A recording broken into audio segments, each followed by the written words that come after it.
তোয়াফ এবং সাই এই দুইটা কাজ ধারাবাহিকভাবে শেষ করার পরে যাদের একটু ওয়াশরুমে তথা প্রস্রাব পায়খানা যাওয়ার চাপ হয়ে যায় তাদের জন্য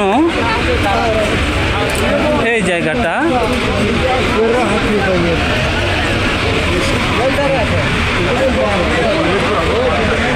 অর্থাৎ এই যে জায়গাটা দেখতে পাচ্ছেন এটা হলো আবু জেহেল, যার নাম আমরা খুব বেশি সবাই জানি আবু জেহেল।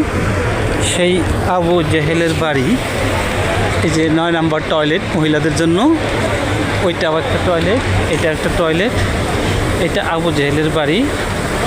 এটা এই বিশাল বাড়িটাকে টয়লেটে রূপান্তর করা হয়েছে। তো আফসাই করার পরে হাজিরা যাদের ওয়াশরুমের প্রয়োজন পড়বে তারা এখানে এসে তাদের প্রয়োজনগুলো সেরে নেবে।